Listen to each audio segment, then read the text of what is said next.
أعوذ بالله من الشيطان الرجيم. بسم الله الرحمن الرحيم. ربي اشرح لي صدري ويسر لي أمري واحلل عقدة من لساني يفقه قولي. رب زدني علما يا حي يا قيوم برحمتك أستغيث. السلام علیکم ورحمۃ اللہ وبرکاتہ۔ آج ہم سورۃ فاتحہ اور اس کی تلاوت اور اس کی مختصر ترین تفسیر کریں گے۔ سورۃ فاتحہ کو آیت شفا بھی کہا جاتا ہے۔ سورۃ فاتحہ کے بارے میں آتا ہے کہ اگر کوئی شخص سورۃ فاتحہ کو پڑھ کر جو دعا کرے اس کی دعا کو قبول و منظور کیا جاتا ہے۔ سورۃ فاتحہ کو بار بار پڑھی جانے والی سورت بھی کہتے ہیں، کیونکہ سورۃ فاتحہ ایسی واحد سورت ہے جو نماز میں ہر رکعت کے اندر پڑھی جاتی ہے۔ سورۃ فاتحہ میں کل بنیادی 7 آیات ہیں۔ ایک مرتبہ آپ صلی اللہ علیہ وآلہ وسلم کے پاس جبرائیل امین بیٹھے ہوئے تھے، تو اتنے میں آسمان سے ایک زوردار دھماکے کی آواز آئی، تو آپ صلی اللہ علیہ وآلہ وسلم نے پوچھا جبرائیل یہ کس چیز کی آواز ہے؟ فرمایا کہ یہ آسمان میں ایک دروازہ ہے، اس کی آواز ہے، وہاں سے ایک فرشتہ زمین پر اترنے والا ہے جو آج سے پہلے کبھی زمین پر نہیں آیا۔ وہ فرشتہ یہ 7 آیات لے کر آپ صلی اللہ علیہ وآلہ وسلم کی خدمت میں لے کر حاضر ہوا۔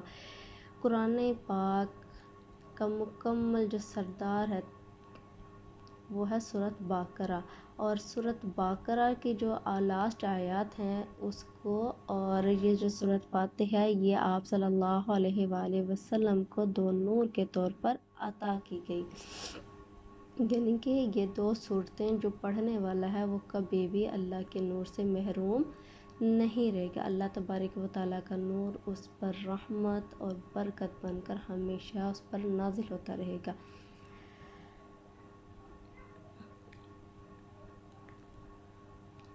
الحمد، تمام تعریفیں للہ، اللہ ہی کے لیے ہیں، رب العالمین، جو رب ہے تمام جہانوں کا۔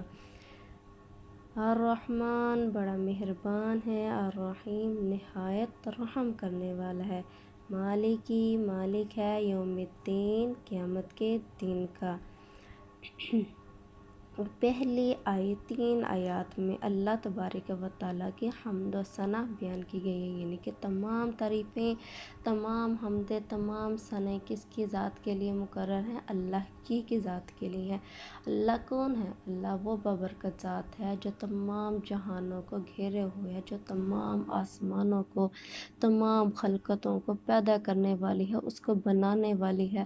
اس کا کاریگر کون ہے؟ اللہ تبارک و تعالیٰ کی ذات ہے، یعنی کہ تمام کی تمام تعریفیں، تمام کے تمام بزرگی، ہر چیز کس کی ذات کے لیے مخصوص ہے؟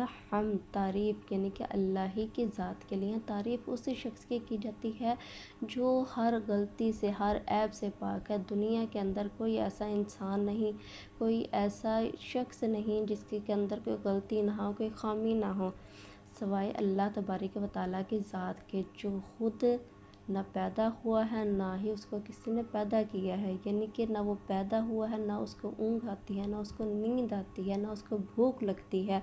وہ ذات ہر عیب سے پاک ہے۔ وہ تمام کی تمام تعریفیں کس کے لیے ہیں؟ اللہ ہی کے لیے ہیں۔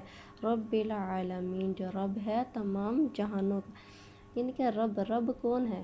وہ اللہ، وہ ذات جس نے انسان کو پیدا کیا، جس نے انسان کو اشرف المخلوقات بنایا، جس نے انسان کو تمام جہانوں پر فضیلت دی، وہ انسان اللہ تبارک و تعالیٰ نے انسان کو اپنا نائب بنایا اس دنیا کے اندر، کہ کہ میں نے یہ دنیا انسانوں کے لیے بنائی ہے تاکہ وہ میرے احکامات پر عمل کر سکیں، میرے بتائے ہوئے اصولوں کے مطابق زندگی گزار سکیں۔ جو بڑا مہربان، نہایت رحم کرنے والا، اللہ کی رحمت، اللہ کی شفقت، اللہ کی رحمت، اللہ کی شفقت تم بہت بڑی ہے، بہت بڑی، اتنی بڑی ہے کہ ہم اس کا اندازہ بھی نہیں کر سکتے۔ کیوں نہیں کر سکتے؟ کیونکہ اللہ کی رحمت، اللہ کی شفقت انسان کے اوپر حاوی ہے۔ انسان، یہ اللہ کی رحمت ہے کہ آپ مجھے سن رہے ہیں، یہ اللہ کی رحمت ہے، اللہ کی مہربانی ہے کہ اس نے مجھے پڑھانے کے لائق بنایا اور آپ کو سننے کے لائق بنایا۔ اگر اس کی رحمت نہ ہو، اس کی شفقت نہ ہو، نہ ہم سن سکیں، نہ ہم بول سکیں، نہ ہم کوئی کام کر سکیں۔ مالک ہے یوم الدین، قیامت کے دن کا، یعنی کہ جزا کے دن کا مالک، یعنی کہ دنیا کے اندر اللہ تعالیٰ نے ہمیں امتحان کے لیے بھیجا ہے۔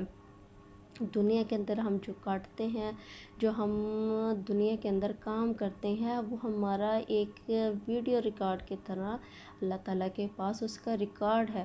اب جب قیامت کا دن ہوگا، جزا کا دن ہوگا جو اللہ تعالیٰ نے مقرر کیا ہم سب کے لیے، اس دن اللہ تعالیٰ سب کے رجسٹر کھولے گا، سب کے نامہ اعمال کھولے جائیں گے، پھر انسان کو دکھائے جائیں گے کہ دیکھو تم نے میرے حکم مانا تھا، تم نے میرے لیے روزہ رکھا تھا، تم نے میرے لیے نماز ادا کی تھی، تم نے میرے لیے زکوٰۃ دی تھی، اور تمہارے لیے خوشخبری ہے، جنت کی خوشخبری ہے، تم اہل ایمان میں سے ہو، تم نے کلمہ پڑھا۔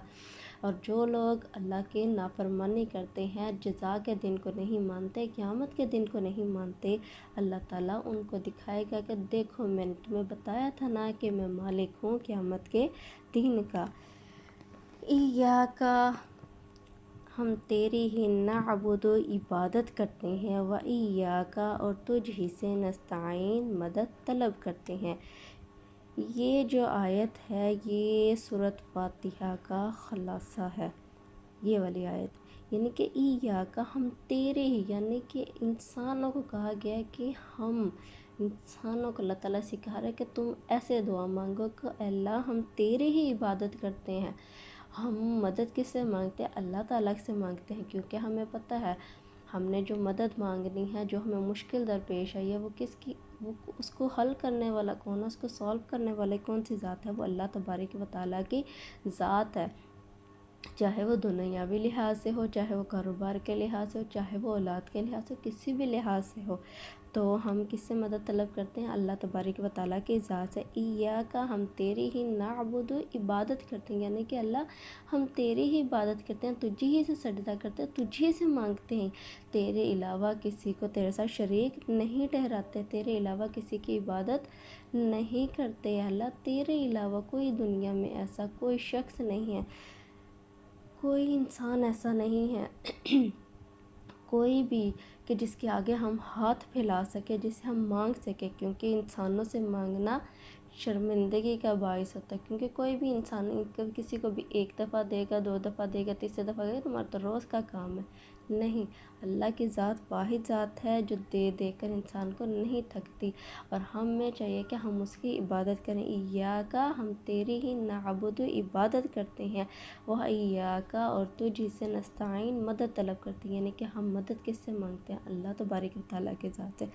اللہ کون ہے؟ جو ہماری دعاؤں کو سنتا ہے، وہ رب جو دعا لبوں پر آنے سے پہلے اس دعا کا مقصد جانتا ہے، وہ اللہ جو سینوں کے راز جانتا ہے، وہ اللہ ہماری مشکلات، ہماری مصیبتوں کو، ہمارے دکھوں کو، ہمارے دردوں کو، ہر چیز کو جانتا ہے، بس وہ چاہتا ہے کہ ہم اس سے مدد طلب کریں۔ اہدنا، دکھا ہم کو، صراطا، راستہ مستقیم، سیدھا، یعنی کہ ہمیں کیا کہا گیا ہے کہ تم دعا مانگو، اللہ مجھے سیدھا راستہ دکھا۔ اللہ نے یہ نہیں فرمایا کہ ٹیڑھا راستہ مانگو، یہ نہیں فرمایا لیفٹ جاؤ، یہ نہیں فرمایا رائٹ جاؤ، بالکل اسٹریٹ، سیدھا، یعنی کہ سیدھا راستہ جو ہے وہ جنت کی طرف لے کر جاتا ہے انسان کو۔ سیدھا راستہ کون سا راستہ ہے؟ جو اللہ تبارک و تعالیٰ نے ہمارے لیے منتخب کیا ہے۔ منتخب ہمیں اللہ تعالیٰ نے کون سا راستہ دیا؟ سیدھا راستہ۔ سیدھا راستہ کہاں پر لے کر جاتا ہے؟ اللہ کی جانب لے کر جاتا ہے۔